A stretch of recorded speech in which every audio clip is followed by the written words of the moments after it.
여러분은 가족이 얼마나 소중한지 진심으로 생각해 본 적 있으신가요? 특히 아들은 아빠가 되었을 때, 딸들은 엄마가 되었을 때 그 소중함을 절실히 깨닫는다고 하죠. 평소에는 가족의 사랑이 당연하게만 느껴지다가도 독립을 하고 홀로 서게 되었을 때 비로소 그 빈자리가 얼마나 큰지 알게 됩니다. 그만큼 가족의 소중함은 어떤 화려한 성공보다도 값진 것이니까요. 오늘 이야기의 주인공은 어린 나이에 부모를 잃고 언니 하나만 의지한 채 자라온 한 여성의 이야기입니다. 언젠가부터 언니의 사랑이 당연했던 그녀는 언니의 행복을 빌어주지 못했습니다. 언니의 독립선언에 자기를 버렸다고 생각한 그녀는 언니와 완전히 단절했다고 하는데요. 그리고 6년 만에 한국에서 언니와 마주한 그녀의 삶은 180도 바뀌게 되었다고 합니다. 지금 그녀의 이야기 함께 들어보시죠. 안녕하세요. 저는 올리비아입니다. 사람들에게 지금의 제가 있기까지의 이야기를 전해드리면 하나같이 입을 모아 언니를 칭찬하기도 하고 또 그랬으면 안 됐다고 화를 내시기도 해요. 지금 생각해보면 언니가 어떻게 그런 인생을 살았나 싶어요. 무슨 이야기인지 궁금하시죠? 정말 대단한 저희 자매의 이야기 들려드릴게요. 10살 생일을 보내고 얼마 뒤인 평온했던 그날, 제 인생은 완전히 뒤바뀌었어요. 부모님은 그날 밤 식당 일을 마치고 집에 돌아오는 길에 강도를 만났습니다. 두 분 다 돌아오지 못했어요. 충격과 공포로 며칠을 울기만 했던 기억이 아직도 선명합니다. 조그만 캐나다 도시 메이플 크릭에서 저희 가족은 평범한 한식당을 운영하며 살았어요. 그날 이후 제게 남은 가족은 오직 17살이었던 언니 에밀리뿐이었습니다. 언니는 고등학교 졸업을 앞두고 있었고 대학 진학을 꿈꾸던 상황이었어요. 하지만 부모님이 떠난 후 에밀리 언니는 단 한 번의 망설임 없이 저를 선택했습니다. 부모님의 가게를 정리하고 대학 진학의 꿈을 포기한 채 저를 키우기 위해 일자리를 찾아 나섰어요. 그 어린 나이에 언니는 어떤 생각이었을까요? 종종 그 무게를 상상하며 가슴이 아려옵니다. 올리비아, 이 언니가 있잖아. 우리 둘이 잘 살 수 있어. 언니의 말은 언제나 따뜻했어요. 처음에는 모든 것이 두려웠습니다. 밤마다 악몽에 시달렸고 학교에서는 친구들과 어울리지 못했어요. 부모님의 죽음으로 인한 충격 때문인지 사람들을 쉽게 믿지 못하게 되었습니다. 특히 낯선 사람들을 볼 때면 본능적으로 경계심이 생겼어요. 그런 저에게 언니는 유일한 안식처였습니다. 에밀리 언니는 지역 슈퍼마켓에서 일하면서 저녁에는 웨이트리스로 일했어요. 두 개의 일을 병행하며 집세와 생활비를 마련했습니다. 힘들었을 텐데 언니는 한 번도 힘들다는 내색을 하지 않았어요. 오히려 저에게 웃음을 잃지 않았고 부모님이 안 계신 빈자리를 채우려 노력했습니다. 우리는 작은 아파트로 이사했어요. 부모님의 식당이 있던 건물보다 훨씬 작았지만 그곳에서 새로운 삶을 시작했습니다. 학교에서 돌아오면 언제나 혼자였어요. 언니는 일을 마치고 밤늦게 돌아왔습니다. 그래도 매일 아침 언니는 저를 위해 아침을 준비해 두었어요. 때로는 냉장고에 쪽지를 붙여두기도 했습니다. 오늘도 좋은 하루 보내. 저녁에 내가 좋아하는 파스타 해줄게. 그런 소소한 일상이 저에게는 큰 위로가 되었어요. 언니는 부모님, 친구, 그리고 든든한 울타리가 되어주었습니다. 저는 그렇게 언니에게 의지하며 세상을 바라보는 법을 배웠어요. 시간이 흐르면서 상처는 조금씩 아물었고 언니와 저는 더욱 끈끈한 가족이 되었습니다. 중학교 시절부터 저는 옷 디자인에 관심을 갖기 시작했어요. 처음에는 그저 낙서처럼 그림을 그리는 수준이었습니다. 언니는 제 취미를 적극적으로 응원했어요. 생일 때마다 스케치북이나 색연필 세트를 선물해 주었고 때로는 작은 원단 조각들을 구해와 제가 직접 만들어 볼 수 있게 도와주었습니다.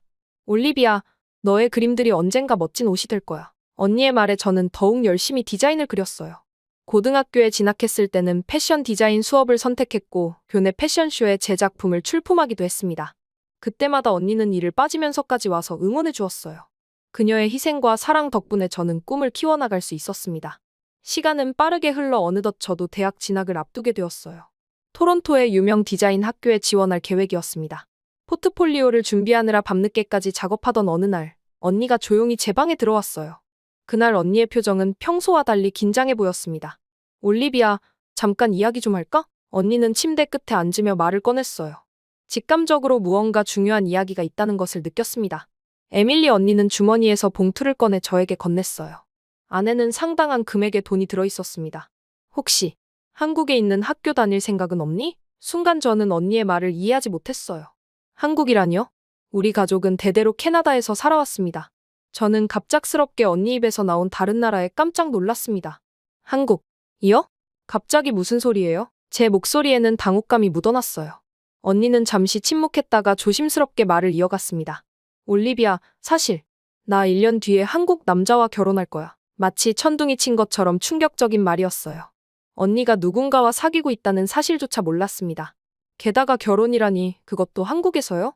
가슴 한편이 무너져 내리는 느낌이었어요. 질문들이 머릿속에서 폭풍처럼 휘몰아쳤습니다. 무슨 소리예요? 지금까지 한 번도 말하지 않았잖아요. 그 사람은 누구고 어떻게 만났어요? 언제부터 사귀었던 거예요? 혼란스러움의 목소리가 높아졌어요. 에밀리 언니는 차분하게 설명하기 시작했습니다. 1년 전 회사에서 프로젝트로 만난 한국인 남성 재민과 사랑에 빠졌다고요. 그는 한국의 IT 회사에서 일하고 있으며 몇 번이나 캐나다에 찾아와서 만났다고 했어요. 그리고 미래를 함께하기로 결정했다는 겁니다. 내가 한국으로 가기로 했어, 올리비아. 그래서 우리 함께 가면 좋겠어. 언니의 말은 마치 배신처럼 느껴졌어요. 모든 희생을 감수하며 저를 키워온 언니가 이제와 낯선 남자를 위해 저를 두고 떠난다니. 머릿속이 하얘졌습니다. 그동안 언니에게 의지해온 시간들이 주마등처럼 스쳐 지나갔어요. 이제 저는 어떻게 해야 할까요? 다음 날, 언니는 남자친구 재민을 집에 데려왔어요. 그는 친절하고 예의 바른 사람이었습니다. 하지만 저는 그를 바라볼 때마다 언니를 빼앗아 간 사람이라는 생각이 들었어요. 식사 자리에서 재민은 한국의 유명 디자인 학교들에 대해 이야기했습니다. 분명 언니가 미리 얘기해둔 게 틀림없었어요. 하지만 저는 전혀 관심이 없었습니다. 저는 여기서 디자인을 공부할 거예요. 이미 지원할 학교도 정했고 포트폴리오도 거의 완성했어요. 차갑게 대답했어요. 자리는 어색해졌고 언니의 표정에는 실망감이 어렸습니다. 그날 이후 우리 사이에는 보이지 않는 벽이 생겼어요. 언니는 계속해서 한국 얘기를 했지만 저는 귀를 막았습니다. 집은 이전처럼 따뜻한 공간이 아니었어요. 두 사람은 같은 공간에 있어도 서로 다른 세계에 살고 있는 것 같았습니다.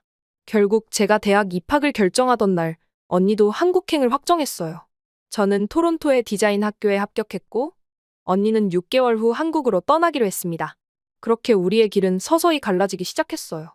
마지막 몇 개월 동안 언니는 저에게 독립적으로 살아갈 수 있는 모든 것들을 가르쳐 주려 했습니다.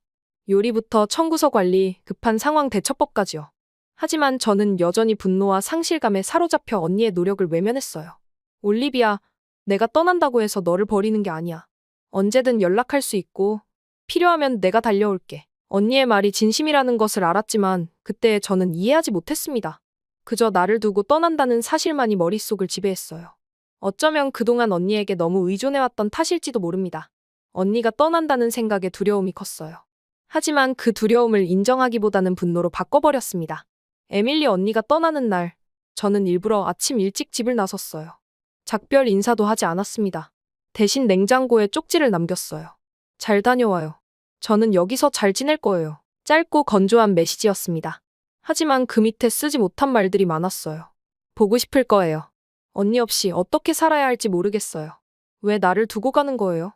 그런 마음은 표현하지 못한 채 저는 언니를 떠나보냈습니다. 언니가 한국으로 떠난 후 매일 메시지가 왔어요.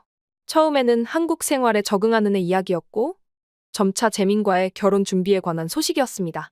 언니는 한국의 아름다운 사진들을 보내주었고 저에게 방문하라고 권했어요.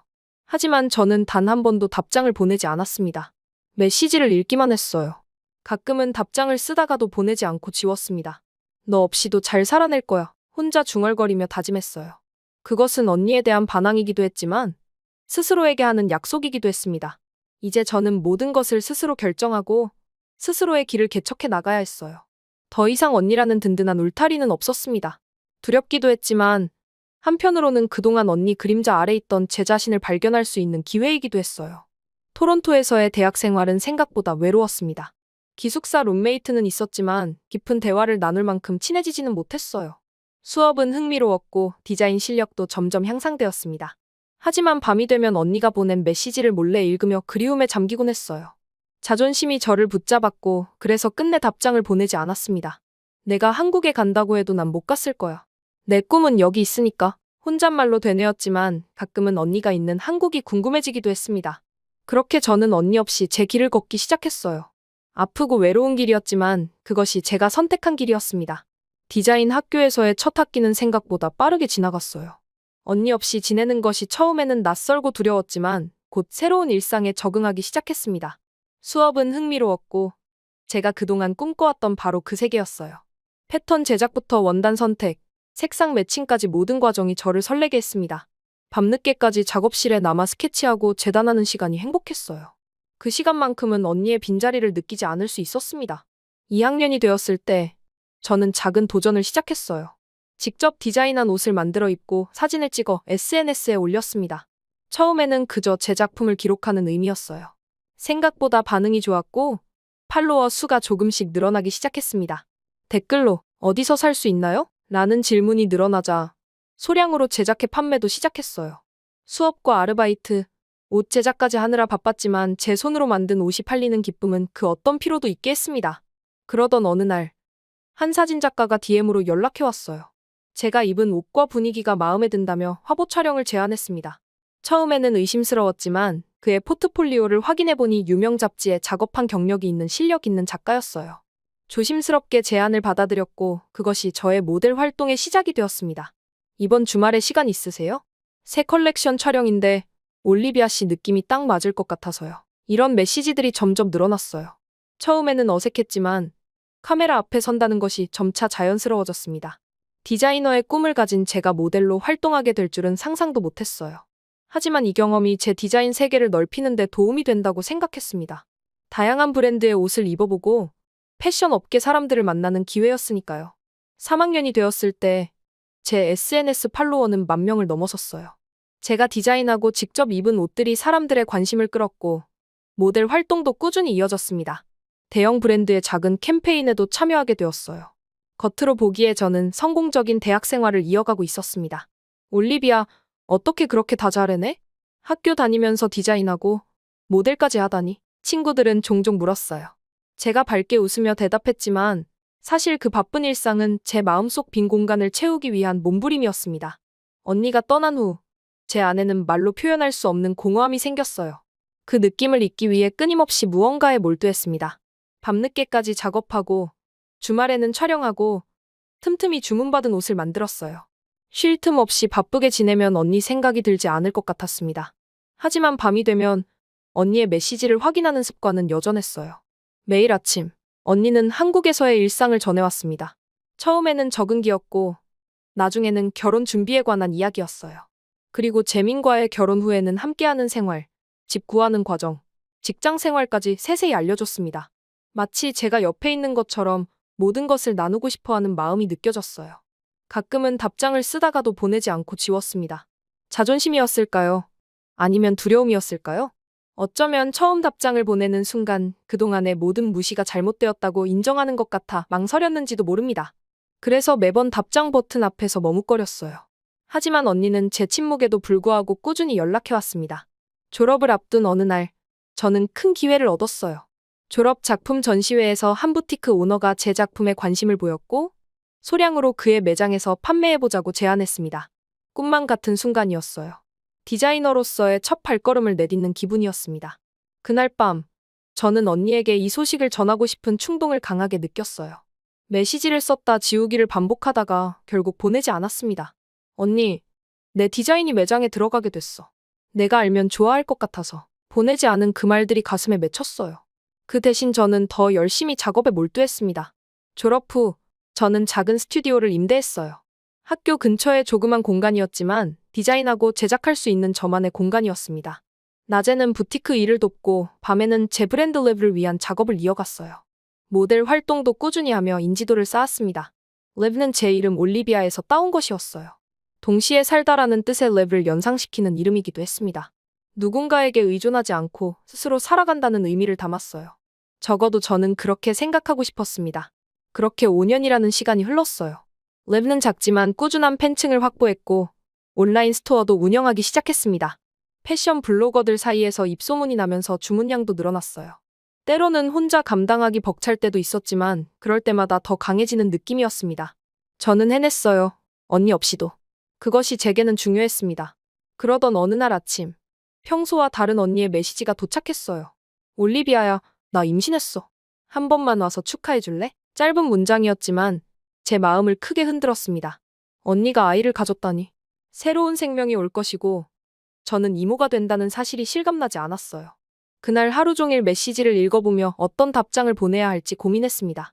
처음으로 답장을 보내야 한다는 강한 충동이 들었어요. 이건 단순한 일상 공유가 아니라 인생의 중대한 순간이었으니까요. 밤이 깊어질 때까지 답장을 쓰고 지우기를 반복했어요. 마침내 짧게 타이핑했습니다. 축하해요, 언니. 건강 조심하세요. 손가락이 떨리는 것을 느끼며 보내기 버튼을 눌렀어요. 5년 만에 첫 답장이었습니다. 몇 초 후, 언니의 답장이 바로 왔어요. 올리비아, 드디어. 정말 고마워. 많이 보고 싶어. 단순한 문장이었지만 그 안에 담긴 감정이 느껴졌습니다. 다시 대화가 이어졌어요. 언니는 임신 초기라 아직 입덧이 심하다고 했고, 재민 형부는 너무 기뻐하며 이것저것 챙긴다고 했습니다. 그리고 조심스럽게 물었어요. 혹시 내가 한국에 올 수 있을까? 출산 전에 한 번만 보고 싶어. 그 질문에 저는 바로 답하지 못했습니다. 한국이라 6년이나 거부했던 그곳에 가는 것은 단순한 여행이 아니었어요. 제 자존심, 오랜 시간 쌓아온 벽을 허무는 일이었습니다. 하지만 동시에 언니를 다시 만나고 싶은 마음이 강하게 들었어요. 그리고 조카를 직접 축하해주고 싶었습니다. 이틀을 고민한 끝에 저는 다시 언니에게 메시지를 보냈어요. 언제가 좋을까요? 스케줄을 조정해 볼게요. 그렇게 저는 한국행을 결정했습니다. 브랜드 일을 잠시 정리하고 모델 일정도 조정했어요. 뉴욕 패션위크 참석도 미루었습니다. 이전에 저라면 상상도 못할 결정이었지만 언니의 임신 소식은 그만큼 중요했어요. 아마도 제 마음 한구석에서는 항상 언니를 만나고 싶었던 것 같습니다.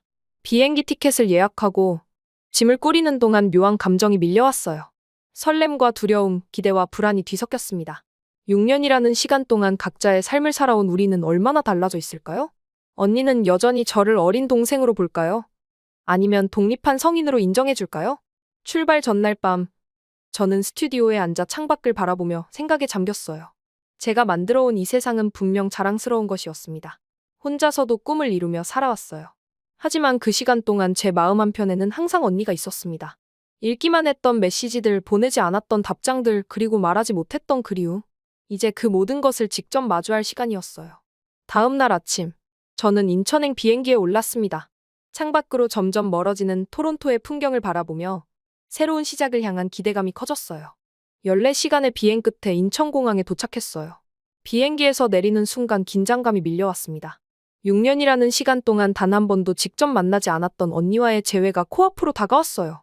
입국장으로 나가기 전 화장실에 들러 거울을 보며 머리를 정돈했습니다. 지금의 저는 19살 때 언니와 헤어졌던 모습과는 많이 달라져 있었어요. 더 성숙해졌고 스타일도 달라졌습니다. 과연 언니는 저를 바로 알아볼 수 있을까요? 입국장을 통과해 나가는 순간 멀리서 언니의 모습이 보였어요. 임신한 상태지만 전혀 티가 나지도 않고 날씬한 몸매에 단정한 옷차림이었습니다. 우리의 시선이 마주치는 순간 언니의 눈에서 눈물이 흘러내렸어요. 저도 모르게 발걸음이 빨라졌고 결국 달려가 언니를 꼭 안았습니다. 아무 말도 할 수 없었어요. 그저 서로를 꼭 안은 채 눈물만 흘렸습니다. 올리비아, 많이 컸네? 언니의 첫마디였어요. 단순한 말이었지만 그 속에 담긴 6년의 시간이 느껴졌습니다. 언니 옆에는 잘생긴 한국 남자가 서 있었어요. 형부였습니다. 그는 친절하게 인사하며 제 짐을 받아들었어요. 그렇게 우리는 공항을 빠져나왔습니다. 인천공항의 첨단화된 모습은 제 예상을 뛰어넘었어요. 깔끔하고 세련된 디자인, 자동화된 시스템, 그리고 수많은 사람들이 질서 있게 움직이는 모습이 인상적이었습니다. 주차장까지 가는 동안 언니는 계속해서 제 근황을 물었어요. 비록 SNS로 저를 지켜봐왔다고 했지만 직접 듣고 싶다며 질문을 쏟아냈습니다. 모델도 하고 옷도 디자인하고 정말 멋진 여성이 되었더라? 언니의 말에 뭉클함이 밀려왔어요. 제가 보낸 답장은 한 번도 없었지만 언니는 늘 제 소식을 알고 있었습니다. 그 모든 시간 동안 저를 지켜봐 주었다는 사실이 미안함과 감사함으로 다가왔어요. 서울로 향하는 길은 생각보다 깔끔하고 잘 정비되어 있었습니다. 고속도로를 달리는 동안 차창 밖으로 보이는 풍경은 낯설면서도 묘하게 친숙했어요. 언니는 운전하는 형부 옆에 앉아 이것저것 설명해 주었습니다. 한국에서의 생활, 문화적 차이, 그리고 정착하는 과정에서 겪었던 어려움들까지요. 처음에는 정말 힘들었어. 언어 장벽도 있었고 문화적 차이도 컸으니까. 언니의 말을 들으며 그동안 언니가 얼마나 많은 도전을 마주했을지 상상했어요. 한 번도 깊이 생각해보지 않았던 부분이었습니다. 저는 언니가 떠났다는 사실에만 집중했지, 언니가 새로운 나라에서 어떻게 적응해왔는지는 생각하지 않았어요. 미안한 마음이 들었습니다. 서울에 도착했을 때는 이미 저녁이었어요. 도시의 불빛이 눈부시게 빛나는 모습이 인상적이었습니다. 고층 빌딩들과 현대적인 건물들이 늘어선 풍경은 토론토와는 또 다른 매력이 있었어요. 언니의 집은 강남이라는 곳에 있었습니다. 재민 형부의 설명으로는 서울에서도 번화한 지역이라고 했어요. 18층 아파트에 도착했을 때 처음으로 한국의 주거 문화를 체험했습니다. 비밀번호로 문을 여는 시스템, 바닥 난방, 그리고 콤팩트하지만 효율적으로 설계된 공간이 신기했어요. 언니는 저를 위해 게스트룸을 준비해 놓았습니다. 피로가 몰려왔지만 도착 첫날부터 바로 잠들 수는 없었어요. 우리는 거실에 앉아 밤늦게까지 이야기를 나눴습니다. 올리비아, 정말 미안해. 그때 너무 갑작스럽게 결정해서 언니의 사과에 저는 고개를 저었어요. 이제 와서 보니 그때 언니의 결정이 얼마나 어려웠을지 조금은 이해할 수 있었습니다. 어린 나이에 부모님을 잃고 동생을 혼자 키우다가 자신의 삶을 찾아가는 과정이었을 테니까요. 우리는 그날 밤 많은 대화를 나눴어요. 서로의 삶, 그동안의 시간, 그리고 앞으로의 계획까지요. 다음 날 아침, 언니는 저를 데리고 서울 곳곳을 돌아다녔습니다. 한강공원, 경복궁, 그리고 명동과 같은 쇼핑거리까지요. 한국의 전통과 현대가 공존하는 모습이 매력적이었어요. 특히 교통 시스템의 편리함에 놀랐습니다. 지하철은 깨끗하고 정확했으며 버스는 실시간으로 도착 정보를 알려주었어요. 한국은 정말 빠르게 변화하는 나라야. 내가 처음 왔을 때보다도 많이 발전했어. 언니의 말처럼 한국은 역동적인 에너지로 가득 찬 나라 같았습니다. 사람들은 바쁘게 움직였고 도시는 끊임없이 활기찼어요. 그 중에서도 가장 인상적이었던 것은 카페 문화였습니다. 거의 모든 거리마다 독특한 컨셉의 카페들이 있었어요. 우리는 예쁜 카페에 앉아 커피를 마시며 추억을 나눴습니다. 올리비아, 사실 이번 주말에 이사할 예정이야. 아이가 생기면서 좀 더 넓은 집으로 옮기려고. 언니의 말에 놀랐어요. 제가 도착한 타이밍이 이사 직전이었다니요. 언니는 미안해하며 설명했습니다. 원래는 제가 오기 전에 이사를 마칠 계획이었지만 임신 중이라 일정이 미뤄졌다고요. 저는 괜찮다고 말했어요. 오히려 한국의 이사 문화를 경험할 수 있는 기회라고 생각했습니다. 이사 전날 언니와 저는 새 집을 보러 갔어요. 재민 형부는 일 때문에 함께하지 못했습니다. 새 집은 서울 외곽의 전원주택이었어요. 마당이 있고 자연이 가까운 곳이었습니다. 언니는 아이를 키우기에 좋은 환경을 원했다고 했어요. 에밀리 언니, 이런 집을 어떻게 구했어? 서울은 아파트가 대부분이라고 들었는데 제 질문에 언니는 웃으며 대답했습니다. 형부가 예전에 부모님이랑 살던 우리 집하고 비슷한 집을 오랫동안 찾아다녔다고요. 임신 소식을 듣고 언니를 위해 특별히 준비한 선물 같은 집이었어요. 그 말을 들으니 형부에 대한 인상이 더 좋아졌습니다. 언니를 진심으로 아끼는 사람이라는 게 느껴졌어요. 이사 당일 아침, 저는 낯선 소리에 잠에서 깼습니다. 거실로 나가보니 창문이 활짝 열려 있었어요. 그리고 거대한 사다리가 18층 창문 앞에 위치해 있었습니다. 작업자들이 사다리차를 통해 짐을 옮기고 있었어요. 깜짝 놀라 언니를 불렀습니다. 언니, 저게 뭐예요? 위험하지 않아요? 언니는 웃으며 이것이 한국의 일반적인 이사 방식이라고 설명했어요. 스카이 차량이라고 부른다고 했습니다. 창문을 통해 가구를 옮기는 것이 더 효율적이라는 거였어요. 특히 냉장고가 창문을 통해 밖으로 나가는 모습은 정말 충격적이었습니다. 18층 높이에서 저런 큰 가전제품이 공중에 떠 있다니 상상도 못한 광경이었어요. 여기 18층인데 무심코 크게 놀란 제 모습에 언니와 작업자들은 웃음을 터뜨렸습니다. 분명 외국인의 반응에 익숙한 모양이었어요. 놀라운 것은 이 모든 과정이 계획적이고 질서 있게 진행된다는 점이었습니다. 작업자들은 숙련된 솜씨로 짐을 옮겼고 보기보다 안전하게 진행되었어요.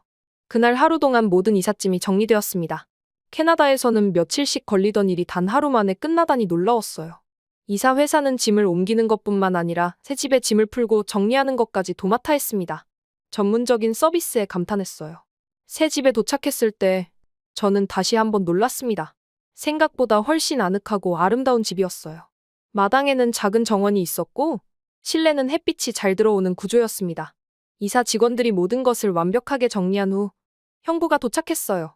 그는 피자 대신 짜장면과 탕수육을 들고 왔습니다. 앞에서 배달을 받아왔다는데 이렇게 맞춰서 받을 수도 있는 시스템이 놀라웠어요. 한국에서는 이사하는 날 짜장면을 먹는 전통이 있어요. 재민 형부의 설명에 웃음이 나왔어요. 문화적 차이가 흥미로웠습니다. 우리는 바닥에 둘러앉아 중국 음식을 먹었어요. 그 순간 마치 오래된 가족처럼 편안한 느낌이 들었습니다. 언니, 형부, 그리고 저. 우리는 이제 하나의 가족이었어요. 식사 후 언니는 저를 방으로 불렀습니다. 아직 정리되지 않은 박스 사이에서 작은 상자 하나를 꺼냈어요. 그 안에는 제가 어릴 때 언니에게 선물했던 물건들이 고이 보관되어 있었습니다. 처음 만든 인형 옷부터 첫 스케치 디자인, 그리고 언니에게 선물한 싸구려 목걸이까지요. 이걸 다 가지고 있었어요? 놀라움을 감추지 못했어요. 언니는 고개를 끄덕이며 말했습니다. 물론이지. 이건 내 보물이야. 한국에 올 때도 가장 먼저 챙긴 물건이었어. 그 순간 제 마음속에 쌓아두었던 벽이 무너지기 시작했어요. 언니는 결코 저를 버린 게 아니었습니다. 단지 자신의 삶을 찾아가는 과정에서 어려운 선택을 했을 뿐이었어요.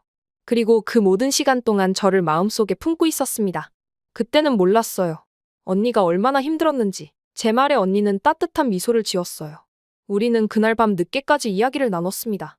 서로에 대한 오해와 미움은 천천히 녹아내렸어요. 6년이라는 시간이 만든 벽은 생각보다 쉽게 허물어졌습니다. 결국 우리는 자매였으니까요.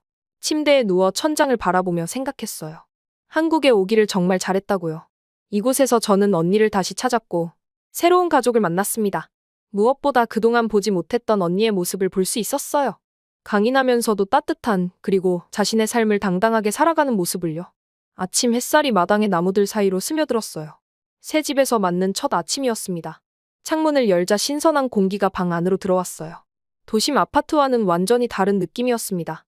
마당에는 작은 정원이 있었고 아침 이슬이 아직 마르지 않은 풀잎 위에서 반짝였어요. 이런 환경에서 아이를 키우고 싶었다는 언니의 마음이 이해되었습니다. 부엌에서는 이미 언니가 아침 식사를 준비하고 있었어요.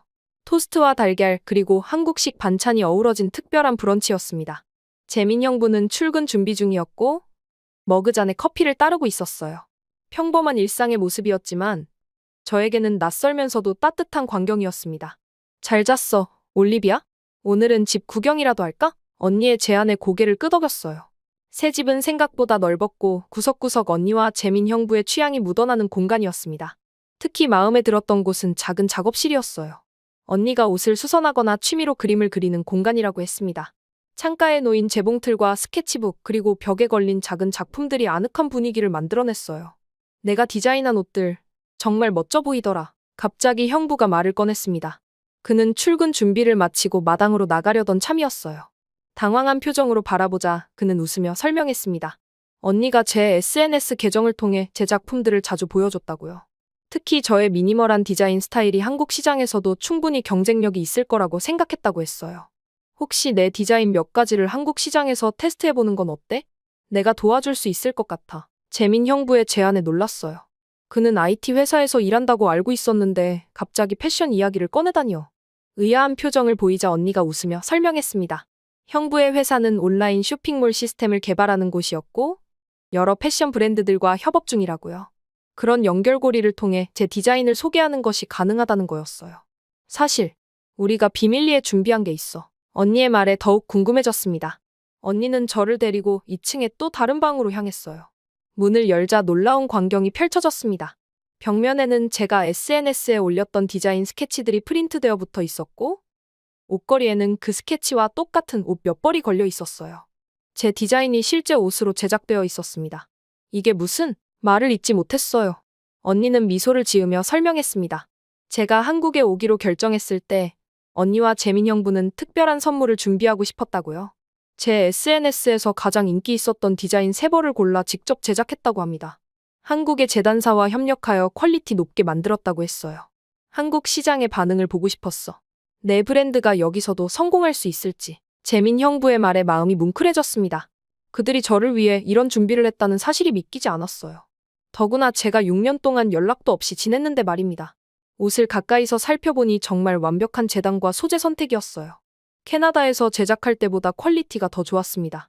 제작 기간이 얼마나 걸렸어요? 제 질문에 형부는 웃으며 대답했어요. 디자인 확정부터 완성까지 단 일주일이 걸렸다고요. 한국의 패션 제작 시스템은 빠르고 효율적이라고 설명했습니다. 그 말을 듣고 놀라움을 감출 수 없었어요. 캐나다에서는 같은 작업이 최소한 달은 걸렸습니다. 한국의 패션 산업이 그렇게 발달했어요? 궁금증이 커졌어요. 재민 형부는 자세히 설명해 주었습니다. 한국의 패션 산업은 빠른 생산 체계와 유통 네트워크로 유명하다고요. 특히 동대문 시장은 24시간 운영되며 디자인부터 생산, 유통까지 하루 만에 이루어지기도 한다고 했어요. 그 이야기를 들으며 한국 패션 시장의 잠재력이 새롭게 보였습니다. 형부는 출근 시간이 다 되어 서둘러 나갔지만 주말에 동대문 시장을 직접 데려가 보여주겠다고 약속했어요. 그가 떠난 후 저는 제작된 옷들을 자세히 살펴보았습니다. 제 디자인 의도가 완벽하게 구현되어 있었고 소재의 질감과 색상도 정확했어요. 한국의 기술력에 감탄하지 않을 수 없었습니다. 이런 환경에서 일할 수 있다면 문득 그런 생각이 들었어요. 토론토에서는 항상 생산과 유통의 한계에 부딪혔습니다. 소량 생산은 비용이 많이 들었고 납기일을 맞추기도 어려웠어요. 하지만 한국에서는 그런 문제가 적을 것 같았습니다. 새로운 가능성이 머릿속에서 그려지기 시작했어요. 그날 오후, 언니는 저를 데리고 근처 쇼핑몰로 향했습니다. 한국의 소비 문화를 보여주고 싶다고 했어요. 쇼핑몰은 넓고 현대적이었으며 다양한 브랜드가 입점해 있었습니다. 특히 눈길을 끈 것은 신진 디자이너들의 팝업 스토어였어요. 독특한 컨셉의 브랜드들이 작은 공간에서 자신만의 색깔을 드러내고 있었습니다. 여기는 매달 새로운 디자이너에게 기회를 주는 공간이야. 너도 도전해볼래? 언니의 제안에 가슴이 뛰었어요. 한국에서 제 브랜드를 선보인다는 생각은 해본 적 없었습니다. 하지만 이제 그 가능성이 눈앞에 펼쳐졌어요. 언니는 제 표정을 보고 웃었습니다. 생각할 시간이 필요하다는 것을 알았는지 더 이상 재촉하지 않았어요. 쇼핑을 마치고 돌아오는 길에 언니가 물었습니다. 토론토에 언제 돌아갈 예정이야? 순간 대답이 나오지 않았어요. 처음에는 2주 정도 머물 생각이었습니다. 언니의 임신을 축하하고 짧은 휴가를 즐긴 후 돌아갈 예정이었어요. 하지만 이제는 그 계획이 흔들리고 있었습니다. 한국에서 발견한 새로운 가능성들이 저를 유혹하고 있었어요. 아직 정확히 정하지 않았어요. 조심스럽게 대답했습니다. 언니는 아무 말도 하지 않았지만 그녀의 눈빛에서 희망을 읽을 수 있었어요. 분명 저에게 더 오래 머물기를 바라고 있었습니다. 주말이 되자 재민 형부는 약속대로 저를 동대문 시장으로 데려갔어요. 언니는 컨디션이 좋지 않아 집에 남았습니다. 동대문 시장은 상상 이상이었어요. 수많은 원단 가게와 부자재 상점 그리고 끝없이 이어지는 패션몰까지. 패션 디자이너에게는 천국 같은 곳이었습니다. 이곳에서는 디자인을 밤에 주문하면 다음날 아침에 완성품을 받을 수 있어요. 형부의 설명에 놀라움을 금치 못했어요. 그는 저를 여러 원단 시장과 생산 공장으로 데려갔습니다. 실제로 디자이너들이 스케치를 들고 와서 상담하고 원단을 고르고 생산을 의뢰하는 과정을 볼 수 있었어요. 모든 것이 체계적이고 신속했습니다. 한국의 소비자들은 트렌드에 민감해요. 새로운 디자인이 빠르게 시장에 나와야 하죠. 형부의 말을 들으며 생각했어요. 이런 환경이라면 새로운 디자인을 빠르게 테스트하고 시장 반응에 따라 생산량을 조절하는 것이 가능할 것 같았습니다. 토론토에서는 꿈도 꾸지 못했던 방식이었어요. 동대문을 둘러본 후 재민 형부는 저를 데리고 그의 회사로 향했습니다. 주말이었지만 몇몇 직원들이 일하고 있었어요. 그는 저에게 온라인 쇼핑몰 시스템을 보여주었고 어떻게 디자이너와 소비자를 연결하는지 설명했습니다. 또한 해외 진출을 위한 플랫폼도 개발 중이라고 했어요. 올리비아의 브랜드도 이런 시스템을 통해 세계 시장에 진출할 수 있을 거예요. 형부의 말에 가능성이 더욱 구체적으로 다가왔습니다. 한국을 통해 아시아 시장에 진출하고 나아가 글로벌 브랜드로 성장할 수 있는 길이 보였어요. 그것은 토론토에서 혼자 노력할 때보다 훨씬 현실적인 계획처럼 느껴졌습니다. 집으로 돌아오는 길에 형부가 물었어요. 한국에서 디자인 활동을 해볼 생각은 없나요? 적어도 일정 기간이라도. 그의 질문은 이미 제 마음속에서 고민하고 있던 문제였습니다. 한국에 더 오래 머물며 가능성을 탐색해보고 싶었어요. 하지만 동시에 토론토에도 제 삶이 있었습니다. 스튜디오, 계약, 그리고 약속들. 쉽게 결정할 수 있는 문제가 아니었어요. 생각해볼게요. 정말 반가운 이야기예요. 조심스럽게 대답했습니다. 재민 형부는 더 이상 재촉하지 않았어요. 그저 미소를 지으며 고개를 끄덕였습니다. 집에 도착하자 언니가 작은 파티를 준비하고 있었어요. 형부의 부모님과 몇몇 친구들이 초대되어 있었습니다. 제가 한국에 온 것을 축하하는 자리였어요. 처음 만나는 사람들이었지만 모두 따뜻하게 저를 맞아주었습니다. 특히 형부의 어머니는 제 한국어 발음을 칭찬하며 정성스럽게 음식을 대접해 주셨어요. 저녁 식사 후 모두가 둘러앉아 차를 마시며 대화를 나눴습니다. 형부가 제 디자인에 대해 이야기하자 그의 친구들이 관심을 보였어요. 그중 한 명은 패션 매거진 에디터였고 다른 한 명은 온라인 편집숍을 운영하고 있었습니다. 그들은 제 작품을 직접 보고 싶다며 연락처를 교환하자고 했어요. 이렇게 갑자기 기회가 생길 줄 몰랐네요. 언니에게 소곤거렸습니다. 그녀는 미소를 지으며 귓속말로 대답했어요. 내가 얼마나 재능 있는지 사람들이 알아봐 주는 거야. 파티가 끝나고 모두가 돌아간 후 저는 마당의 작은 벤치에 앉아 밤하늘을 바라보았습니다. 서울의 밤하늘은 토론토와 달랐지만 같은 별들이 빛나고 있었어요. 이곳에서의 며칠이 제 인생을 완전히 바꿀 수도 있겠다는 생각이 들었습니다. 언니가 옆에 와서 앉았어요. 우리는 말없이 밤하늘을 바라보며 시간을 보냈습니다. 오랜 침묵 끝에 제가 입을 열었어요. 언니, 조금 더 오래 머물러도 괜찮을까요? 한국에서의 가능성을 더 탐색해보고 싶어요. 언니의 눈에 기쁨이 번졌습니다. 그녀는 아무 말 없이 저를 꼭 안아주었어요. 그 포옹 속에는 많은 이야기가 담겨 있었습니다. 오랜 기다림, 후회, 그리고 희망. 우리는 다시 시작할 준비가 되어 있었어요. 이곳에서 다시 시작해볼게. 마음속으로 다짐했습니다. 한국은 이제 단순히 언니가 사는 곳이 아니었어요. 제게도 새로운 가능성과 꿈이 있는 곳이었습니다. 무엇보다 중요한 것은 이곳에는 제가 사랑하는 가족이 있다는 사실이었어요. 언니, 형부, 그리고 곧 태어날 조카. 그들과 함께라면 어떤 도전도 즐겁게 맞이할 수 있을 것 같았습니다. 제 이야기 잘 들어보셨나요? 가족이라는 게 아무리 잘해줘도 잘 못 느낄 때가 있죠? 제가 어렸지만 그래도 그땐 그랬으면 안 됐었는데. 제가 언니의 사랑이 너무 당연하다고 생각했나 봐요. 지금 한 번씩 그간의 6년을 생각하면 언니에게 60년은 더 잘해야겠다 생각이 들어요. 언니는 저를 위해 다 희생했는데 저만 바보 같은 선택을 했네요. 오늘 옆에 계신 가족에게 사랑한다는 한마디 해주시는 것 어떤가요? 끝까지 들어주셔서 감사합니다.